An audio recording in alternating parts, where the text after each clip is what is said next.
up, everybody? Welcome back to The Trucker's Life. I'm Jorge Navarro. If you're new to the channel, welcome to the channel. If you've already been subscribed, welcome back, guys. And yeah, my decision was pretty easy. I went ahead and got my empty trailer and headed back south, headed back home, headed back to the family. Gonna make it for my dad's birthday if all goes well. You know, on the trip down, hopefully everything should. I mean, I don't see why it shouldn't, but things do happen.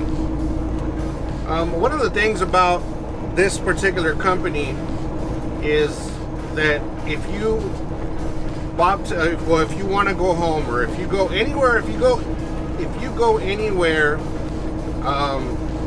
terminal to terminal, or like, for example, me, that I'm bobtailing from Illinois all the way to Texas. Well, not really bobtailing, but you have to bring a trailer back. So wherever you go, you have to have a trailer behind you, and that's just part of their rules. Now, sometimes, you know, I understand that the rules are the rules, and you know, you have to. I mean, that's why things are set, right? To be able to follow. And plus, you know, I agreed to it whenever I signed the lease, so it's not like if I didn't already know about it. But I think during these times that like, for example, you know, there's no job, there's no work, I'm not making any money, it should be allowed to go ahead and bobtail home completely, you know, just the truck itself, because you're gonna get better fuel mileage. I'm not getting terrible fuel mileage like this. I'm getting about 8 miles of the gallon right now, but what's my GPS gonna tell me? But nonetheless, it's a little more of an expense, you know. If you would just be able to come back bobtail, it would be, you know, a whole lot easier. So, but yeah, going through St. Louis right now. St. Louis, my home away from home, it seems to be, but you know, I enjoy the time that I'm here when I'm here, and I had a great time up in Joliet as well. That finding that trail. See, if I wouldn't have this bike, I would have never known that trail would lead down to where you guys saw at the end of my video, at the end of the last video, that you guys saw, that, you know, where I was like at a little peninsula or whatever. I would have never been able to get there. I mean, I was 7 miles away from the yard. And that just would have been out of the question. I wouldn't even know about that. But having the bike has really helped me out a lot on going out and checking those places out. So I had a blast, absolute blast. I was there for 3 days, but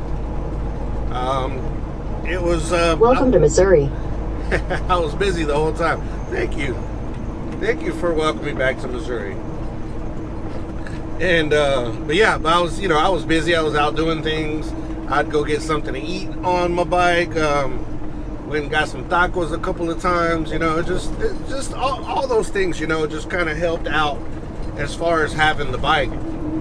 I know, guys, this is a trucking channel, and it's not really, you know, it's not a bike channel, but I'm really impressed on on this bike, on this electric XP. And I think that you guys might enjoy to have something similar to that. Not necessarily this particular thing, but just something similar to the bike, and to be able to get out and have fun. Because I would have just been there bored and upset, really. More upset. Really, I don't even know who I'd be upset at, because, I mean, you really can't be upset at anybody. Nobody, really. I mean, just be upset at this virus thing, that's for sure. That's the only thing you could really be upset at, because of it. That's why we're in this situation. But other than that, I mean, I can't blame the company or my dispatcher or anybody, because it's out of people's control. I mean, can't pull a load out of the air, you know, and just do something with it. So I don't know. But anyways, we're gonna go ahead and put in the wind and get some miles down. We're already, like I said, already in St. Louis, so we're good. We're good on time, and we should be home home for my dad's birthday, so very excited about that. But without further ado, guys, let's put this sucker in the wind.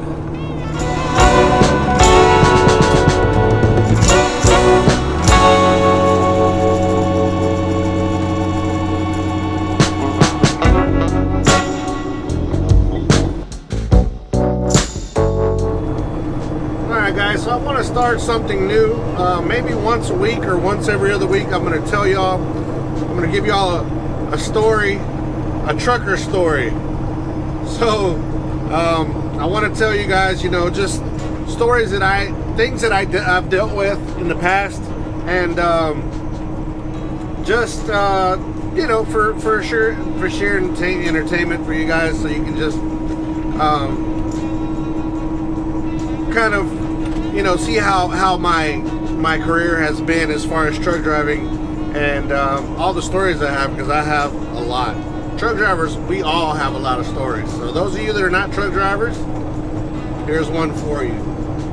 So since we were just leaving Illinois,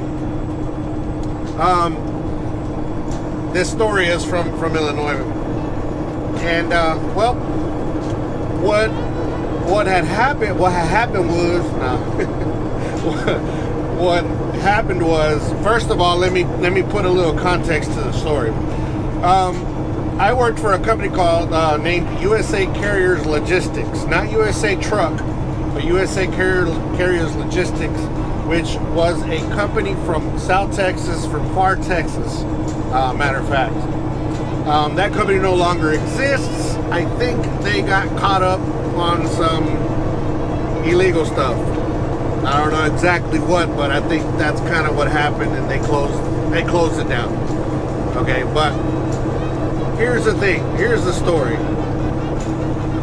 When you're driving a truck that has a Texas or a border city name, Texas, New Mexico, Arizona, California, if it's got a border city name that's bordering to Mexico, you're going to get pulled over a lot more than usual.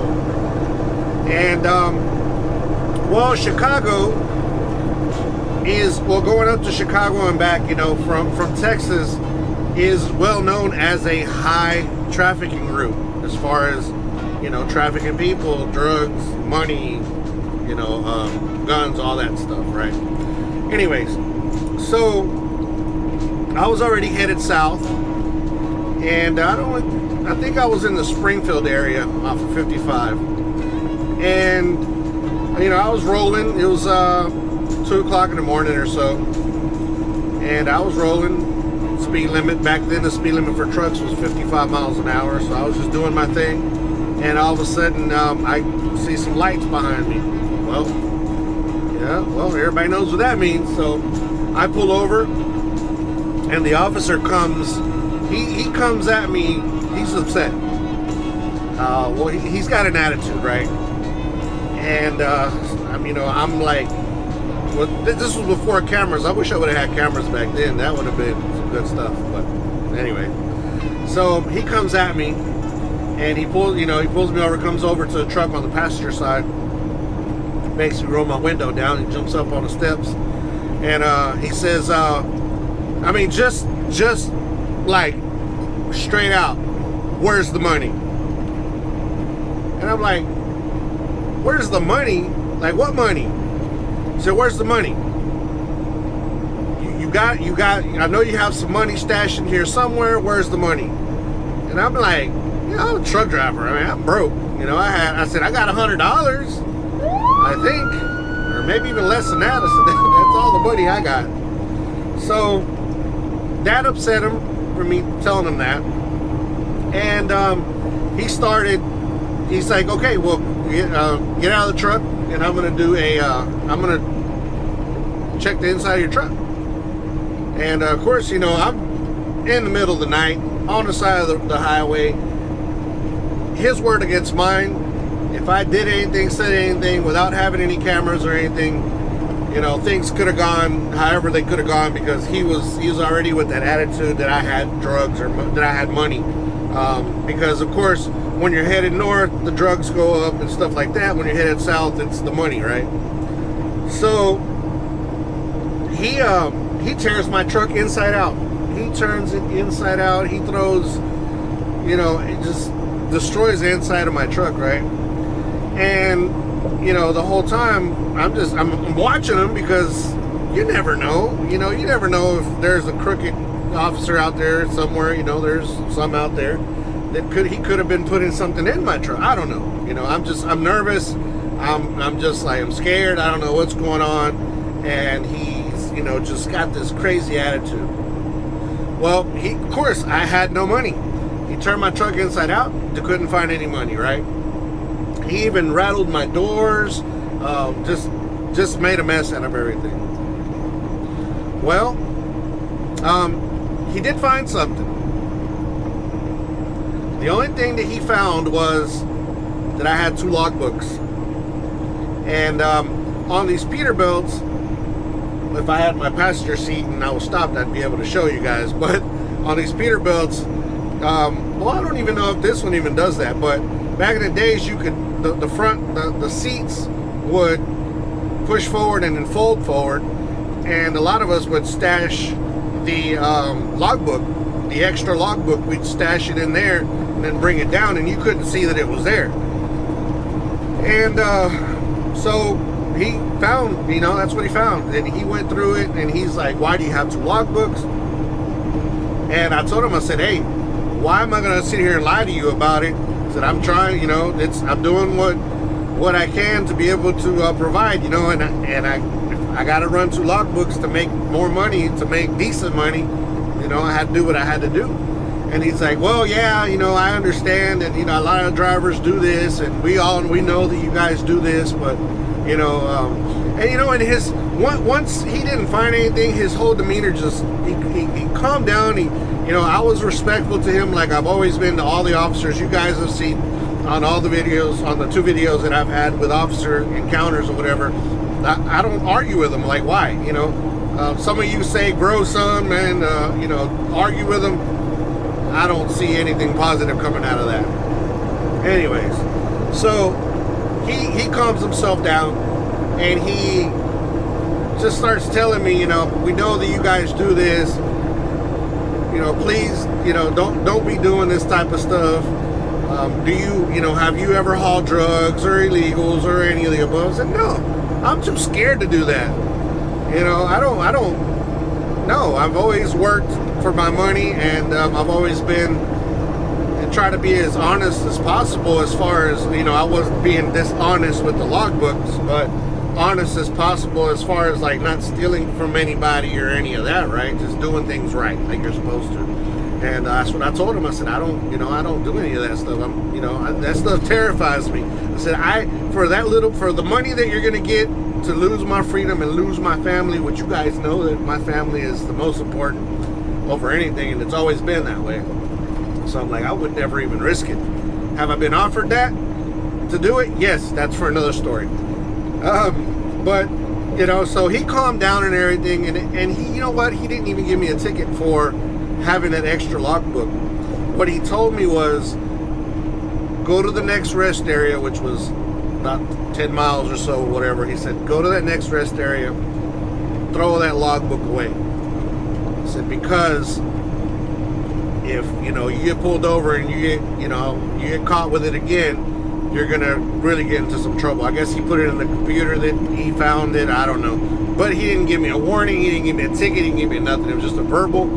And then he's like, well, just go ahead and do that. Take care of that, and just have a safe trip, man, and just be safe out there. And I said, likewise, be safe. But it was crazy because just the way he came at me from the get-go, and I totally understand. I've always had some type of common sense. I understand. The truck has got a name from a border city, and the company that I worked for was not very, had been, actually, not too long before that, they were caught with, I think it was either money or drugs, like a week prior or something, because he actually told me about that. He said, we just caught a truck, one of y'all's trucks, with something, I don't remember what it was, but you know, so I mean, it's a very important job that they're doing on, you know, being able to stop this stuff from hitting our streets and contaminating our kids and, you know, our parents and everybody, you know what I mean? So, but that's just, to me, that was not the way to come at me. You know, you pull me over, be calm about it, and just tell me, hey, I'm going to search your truck. And I'm not going to refuse. I mean, I don't have anything illegal in my truck, so why even be scared of it? So, you know, go ahead and do your thing. But the way he came at me, like, it could have, if I was the person, and if I was the person that would want to argue with a cop and get irate and whatever, you know, and elevate it, because his adrenaline was already, you know, pumping, and if I would have tried to elevate that, what you know, what if he would have got so upset that he would have actually done some harm to me? You know, that he would have felt that I was a threat and would have done something to me. You know, what if that would have, you know, gotten to that point in the middle of the night, in the middle of nowhere, nobody's there to watch? I mean, it's just, you know, it's something that you know, as a minority, you know, I'm not going to turn this into a racial thing, guys, because everybody gets pulled over, but, you know, as a minority, I'm scared. Like, I'm terrified about this stuff, because I've been pulled over by cops that have actually told me the reason they pulled me over was because I was, you know, Hispanic driving a certain car. But, you know, I don't blame every officer for that. And it's just that particular officer, you know, they have those issues. And unfortunately, the world we live in, you know, these things are still happening. And so I was, you know, I was completely terrified of what he could have done. So, you know, I just try to stay calm as I could and try to de-escalate the situation, because by me going back and forth with this guy, it could have been a lot worse. So, you know, after it was all said and done, I had to take a chill pill. I had to go to the next rest area and I had to calm myself down, because I was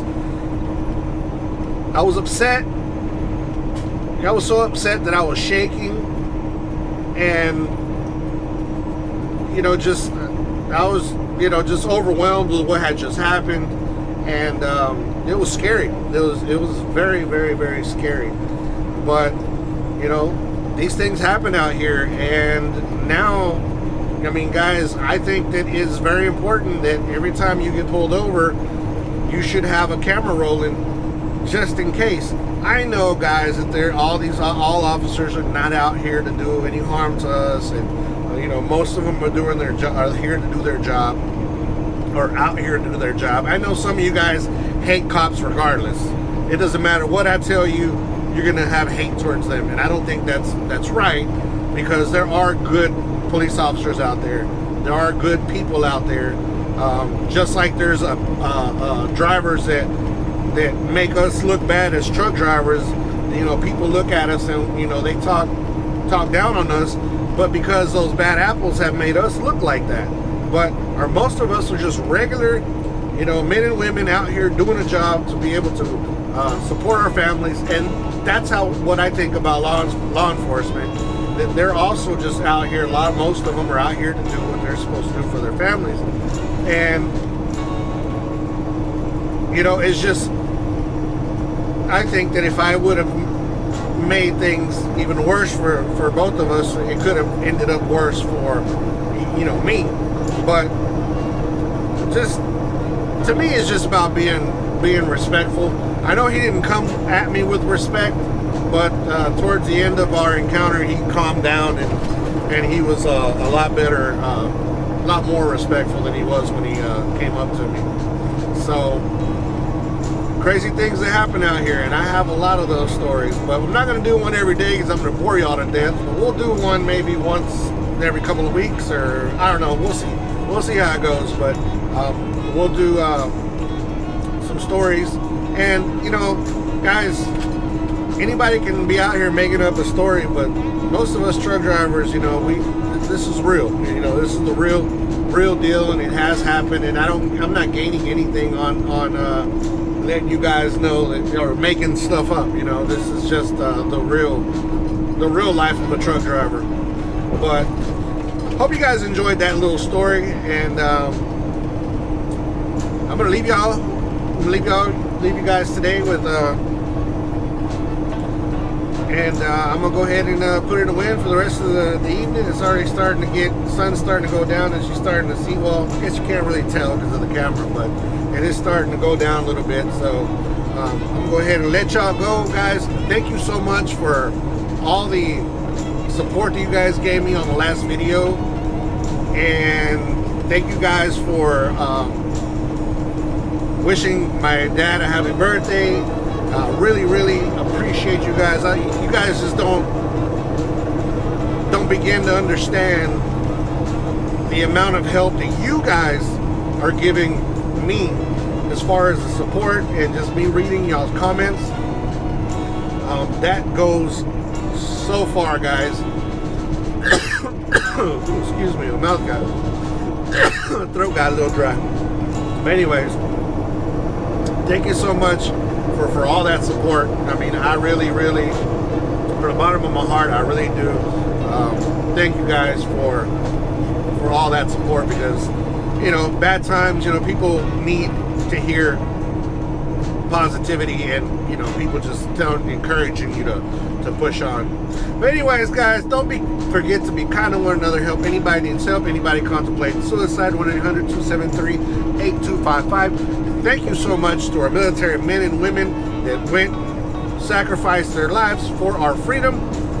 And as you guys know, there are a lot of military men and women that do think about committing suicide after they come back, or, you know, whatever situation.